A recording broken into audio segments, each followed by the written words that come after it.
What's up, y'all? It's your boy Spicy Noodles. Let's do a deck tech. I mean, I feel like it's been a while. I don't know if it actually has or not. I'd have to go check the dates, but it feels like it's been a while. And I built this new deck. I want to talk about it, show it off, maybe get some feedback about what to add, what to change, what to take out. Anyway, let's get into it. So, newest deck I have built is Ashling the Limitless from the new lore when eclipsed. She costs 2 and a red. She is a 2/3 elemental spells. You cast from your hand, have evoke 4. So with evoke, you can pay 4 instead of its mana cost. You play it, you get the ETB effects, then you sacrifice it. But then her second ability comes in.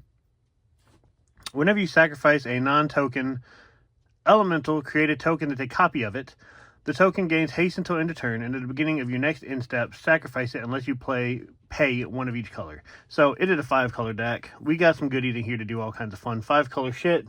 So let's get into that. Like usual, I have separated out the lands. If you buy the precon for Ashling, just know the land base is shit. It comes with 40 lands, 16 of them enter tapped, so you will want to upgrade the land base or you will be playing super slow. So, well, I mean, that's most 5-color decks, because the Sliver deck that came out a couple years ago had the same problem. The land base is just ass. Anyway, so starting out, we have Incandescent Soulstoke. 2/2 elemental. Other elemental creature you control get a +1/+1. You can pay 1 and a red, tap, may put an elemental creature from your hand onto the battlefield. That creature gains haste until end of turn. Sacrifice it at the beginning of the next end step. We have Twin Flame Travelers. As a flyer, if a triggered ability of another elemental you control triggered an additional time. So therefore, with Ashling, if we sack an evoked creature, we will get 2 copies instead of 1. So that's always good. Gigantha the Wellspring, 5/5. We don't give a shit about the companion thing, but it's there to tap for 1 of each color mana. But it can't be used to pay generic mana costs, which is still fine because, trust me, we're going to make use of that mana. Subterfuge, 3/5 elemental. When this creature enters target element, creature gains flying, and whenever this creature deals combat damage to a player, draw that many cards until end of turn. And it has Encore for 9, so we can cast it back from the graveyard. Well, we exile it from the graveyard and then create a token that's attacking each opponent. This one is on the chopping block, because I'm not sure how I really feel about it yet, so it may end up coming out for something in the future. We don't know. Mossborn Hydra. Good elemental Hydra, 3-drop. Super good early game, late game, kind of but early game, phenomenal. Entered with a 1/1 counter. Whenever a land you control enters, double the number of 1/1 counters on it. So if you get it out early game where you're still dropping a bunch of lands, it's going to get really big pretty quick. Enrage Flamecaster. 3/2 Reacher. Whenever you cast a spell with mana value 4 or greater, this creature deals 2 damage to each opponent. Risen Reef. I love this creature, especially early game. When this creature or another elemental you control enters, look at the top card of your library. If it's a land card, you may put it onto the battlefield tapped. If you don't, you can put the card in. If you don't put the card onto the battlefield, you put it in your hand. Path to Exile, just something to clear out some opponent's creatures. Shriekmaw, it has fear, so it can only be blocked by artifact creatures or black creatures. When this creature enters, destroy target non-artifact, non-black creature.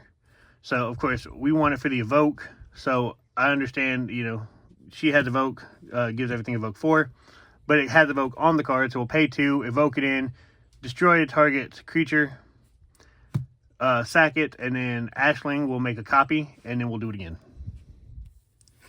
And then if we have that other creature to make Ashling trigger twice, we'll get to do it again. So, Omnath, Locust of Rage. 5/5 landfall. Whenever a land you control enters, create a 5/5 red and green elemental creature token. Whenever Omnath or another elemental you control dies, Omnath deals 3 damage to any target. So again, we're constantly sacrificing things so things are dying, so he's going to ping people for damage constantly, which is fun. For me, at least. Explosive Prodigy. It says when this creature enters, it deals X damage to target creature and opponent control, where X is the number of colored among permanents you control. So as long as I have my commander out, it's going to hit for 5. It's going to hit something for 5. And we're going to evoke it, even if we're going to pay more, so we can hit multiple things. Kadama's Reach, just go find some land and put it on the battlefield. Feyburrow Elder, I love this card. It's one of the few non-elementals in the deck.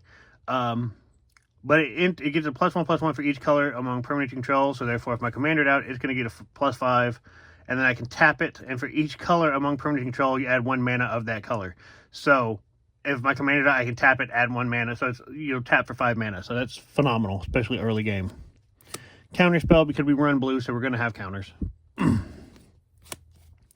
Bane of Progress. When this creature enters, destroy all artifacts and enchantments. You can put a 1/1 counter on this creature for each permanent destroyed this way. So, again, we're just going to evoke him in for 4 to wipe the board of enchantments and artifacts. Another counter because we're running them. Sunderflock. This spell costs X less, where X is the greatest mana value among elementals you control. So, potentially you can, get it down pretty cheap and only pay 2 blue for it. But when it enters, we're going to bounce all non-elemental creatures to their owner's hand, so it's a one-sided board wipe. It'll keep my shit safe and get rid of everybody else's, so then everybody's open to attack. Animar, Soul of Elements. Protection from white and black. Whenever you cast a creature spell, you put a 1/1 counter on Animar, Soul of the Elements, and creature spells you cast cost 1 less to cast for each 1/1 counter on Animar. So essentially we can start casting stuff, some of our higher cost elementals, for next to nothing with him, especially early game. Maelstrom Wanderer.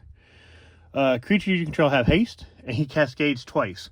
So for Cascade, when he enters, right, his mana value was 5, 6, 7, 8. So when he enters, I will then flip cards off the top of my deck until I hit something that is less than 8 mana, and I can cast it. And he does that twice. Elemental Spectacle. Create a number of 5/5 red and green elemental creature tokens equal to the number of colors among permanents you control. Then you gain life equal to the number of creatures you control. So again, if nothing is out but Ashling, it's going to make 5 creatures because she is a 5-color card. Sundial of the Infinite. This is a fun one to aggravate people. So pay 1, tap it in the turn. I can only activate it during my turn. So for those that don't know, things go on a stack in Magic. Blah, blah, blah. Cast a spell, response, blah, and it resolves down in order.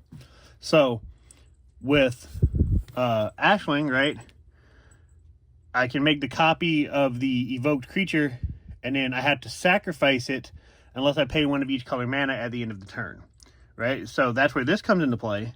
We'll get to the end of the turn, have evoked a bunch of copies that I would have to pay for, but then before my end step, I just pay to do this, and it ends the turn. That means there's no end step. Everything on the stack is done. It's done, so I don't have to sacrifice the creature. It just ends the turn right then and there. So, fun card to cheese out, or well, not really cheese out, but get to cheese and keep stuff I would have to pay for. Slither Muse. When this creature leaves the battlefield, choose an opponent. If that player had more cards in hand than you, I draw cards equal to the difference. So if I've emptied my hand out and somebody else still has 5, evoke that in, draw 5 cards. Impulsivity. When this creature enters, you may cast target instant or sorcery card from a graveyard without paying its mana cost. So that spell would be put into a graveyard, exile it instead. So I get to cast anybody's stuff, not just mine. So that's a fun time, especially if we're evoking it in. I get to cast multiple things for free. Cultivate, just some more ways to get some more land out. Soul Ring, could every commander deck needs a Soul Ring, and I really like this artwork for this type of deck. It's just with all the nature stuff in the background, it reminded me of Elemental, so it's got to be in there. Nyx Bloom Ancient, another nasty one here. It's got Trample, and if I tap a permanent for mana, it produces 3 times as much of that mana instead. So this is fun, especially when I can copy the evoke triggers and then cheese and keep them. I can make an absurd amount of mana and do a lot of fun things. Green Warden of Murasa. When this creature enters, you may return target card from your graveyard to your hand. When this creature dies, you may exile it. If you do, return target card from your graveyard to your hand. So we get to evoke that in and do that multiple times just to get stuff back to cast again. We have Shimmer Creep. It has Menace, so it can have to be blocked by 2 or more creatures. When this creature enters, each opponent loses X, and I gain X life, where X is the number of colored among permanents you control. So again, with just Ashling, they're gonna automatically lose 5, and I'm gonna gain 5. We have Lamentation. When this creature enters, destroy target creature an opponent controls, and I gain 3 life. So again, we're just going to evoke that in and do it a couple times just to clear the board out a little bit. Horde of Notions. It's a 5/5 Vigilance, Trample, Haste. Pay 1 of each color. You may play a target elemental card from your graveyard without paying its mana cost. So another cool way to get some stuff back, especially if I have like Nyx Bloom out where I'm able to tap things to get 3 times as much mana. I can do that a couple of times. Realm Walker is Changeling, so even though it's a shapeshifter, it is also an elemental. As this creature enters, I choose a creature type. Naturally, we're going to choose elemental. You may look at the top card of your library anytime and cast creature spells of the chosen type from the top of your library. Distant Melody, choose a creature type, draw a card for each permanent you control of that type. Roaming Throne, the second non-elemental in the deck, or third rather, sorry. So when it enters, we're gonna choose elemental. Then when an elemental triggered, it triggers twice. So that would make Ashling trigger twice. So we would get 2 copies of an evoked creature instead of 1. More ways to just do mean things to our opponents. Another counter, because we need the counters. Massive Mysteries, which is pretty cool. First strike, Vigilance, Trample. At the beginning of combat on your turn, another target elemental you control gains Myriad. So Myriad would just make a copy of that creature that's also attacking each other opponent. So everybody's going to get some stuff thrown at them, which is pretty cool when you get some bigger creatures out. Another counter. Smoke Braider. So a little cheap mana dork. Tap, add 2 mana of any combination. Only use that to cast elementals or activate abilities of elementals. Belonging. When this creature enters, create 3/1/1 colorless shapeshifter token with Changeling. And it has Encore, so again, you can bring it back from the graveyard. But we're going to evoke it in, get another copy of it. Hopefully 2 copies of it if we have some of our trigger doublers, and just get a bunch of little chump blockers to help us defend. We have Eclipse Flamekin. When this creature enters, look at the top 4 cards of your library. You may reveal an elemental, an island, or a mountain from among them and put them into your hand. Put the rest on the bottom in any order. Timeless Lotus, just an artifact that taps for 1 of each color. Helps with our mana base. Arcane Signet, because, you know, more mana rocks, we need mana. Riveteer's Ascendancy, when you sacrifice a creature, you may return target creature card with lesser mana value from your graveyard to the battlefield tapped. Only activate this once per turn. So again, with Evoke, we're constantly sacrificing, so we're going to be able to bring stuff back as long as our graveyard is getting full. Smothering Tithe, whenever an opponent draws a card, that player may pay 2. If that player doesn't, I get to create a treasure. So this helps with our mana, because a lot of times, more often than not with Smothering Tithe, they're not going to pay on their draw because they want to cast things, right? So if you're paying right at the start of your turn, you're not going to want to pay mana because you're going to screw yourself out of being able to cast spells or do anything. Really glad that did not get banned Monday. We have Vernal Sovereign. When this creature enters or attack, create a green and white elemental creature token with this token's power and toughness is equal to the number of creatures you control. Excuse me. So if we have, you know, a good board full of little changelings and chump blockers, then we're going to get, you know, a couple beefy tokens out of evoking this guy and copying it. We have Muldrotha the Gravetide. During each of your turns, you may play a land and cast a permanent spell of each permanent type from your graveyard. So that's cool. So you could play, you know, an enchantment, an artifact, a creature, and a land from your graveyard if you've got them in there, as long as you've got the mana to do so. We have Jubilation. When this creature enters, creature you control get a +2/+2 and trample until end of turn, and it has Encore. So I've won a couple of games with Jubilation because I have the triggered doublers. So we'll evoke him in, make 2 or 3 copies of him, and beef up our elementals and then swing out for lethal damage. Hoofprint of the Stag. Whenever you draw a card, you put a hoofprint counter on this enchantment. Pay 2 and a white, remove 4 hoofprint counters from this enchantment, create a 4/4 white elemental with flying, activate only during your turn. So it's a good way, you know, you're going to be drawing cards, especially if you get this early game. You can just kind of, you know, every 4 turns you pay and create a 4/4 elemental, so you're getting some chump blockers, other stuff, just to fill your board up a little bit. We have Return of the Wild Speaker with something in the sleeve. Choose one. Draw a card equal to the greatest power of non-human creature you control. Or a non-human creature you control get a +3/+3 until end of turn. Kindred Summons. Choose a creature type. Reveal cards from the top of your library until you reveal X creature cards from the chosen type, where X is the number of creatures you control of that type. Put those cards onto the battlefield and shuffle the rest into your library. So that's pretty good, especially late game. If I've got a board full of elementals, just slap that down and we go find as many elementals as we can and slap them onto the board. Crib Swap. Exile target creature. Its controller creates a 1/1 colorless shapeshifter to creature token with changeling. So it's just, you know, a good way. Somebody's going to swing at you and you can just pop and now you turn it into a 1/1 and that's pretty fun. Spring Leaf Parade. When this enchantment enters, create X 1/1 colorless shapeshifter tokens with changeling. And then creature tokens you control have tap to add a mana of any color. So we have a couple cards to make little changelings and just, yeah, flood the board with a little chump blocker or mana dorks. Foundation Breaker. When this creature enters, you may destroy target artifact or enchantment. So we're just going to evoke it in, copy it with Ashling, do it twice. Yarok the Desecrated. Death Touch Lifelink. If a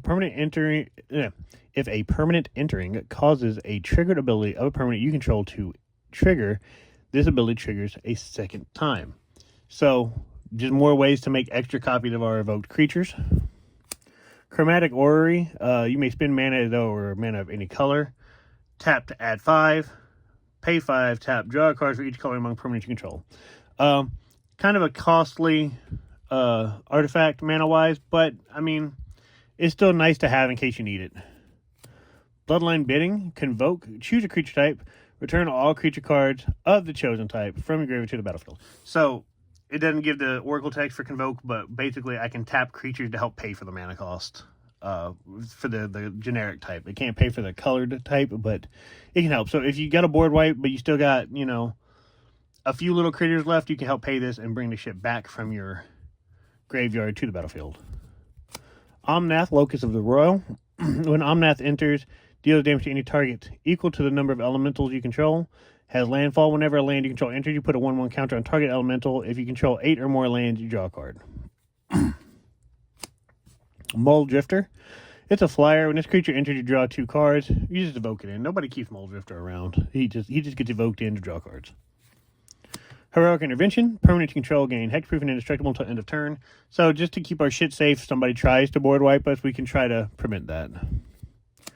Champion of the Path. As an additional cost to cast a spell, behold an elemental and exile it. Whenever another elemental you control enters, it deals damage equal to its power to each opponent. When this creature leaves the battlefield, return the exiled card to its owner's hand. So it's just a cool way to ping people when we make elementals. We have Titan of Ministry. Reach and Trample. When this creature enters, choose 2. Destroy target artifact or enchantment. Target player gains 5 life. You can create a 4/4 green Rhino Warrior token, or put a shield counter on a creature you control. So this is fun when you can evoke it in and get multiple triggers, because then you can do all 4. We have Flame Braider. Just another mana dork. Tap 2 to add mana in any combination of colors. Only spend it to cast elemental spells or activate abilities of elemental sources. So there we have my current list for Ashling the Limitless. Let me know what you think. I will get a link in the description for you. I have yet to put this in Moxfield, so I will do that before this video goes up. And then the link will be there. You can check it out. If you guys play her, let me know what you run, or if there's anything I should swap out or swap in, or, you know, whatever. Just let me know. And while you're at it, check out Topcutgear. Best sleeves on the market, value-wise and quality-wise. They're better quality than Dragon Shield, in my opinion. And mind you, I've been playing trading card games for 20-plus years. These are legitimately some of the best sleeves I have ever used. I've been using, the longest ones I've had have been since June, and it is currently February of the following year.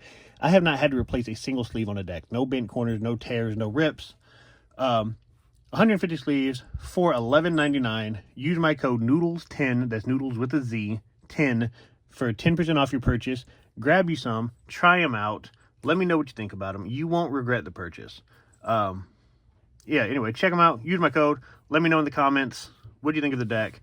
Peace out, guys. I hope you have a wonderful day.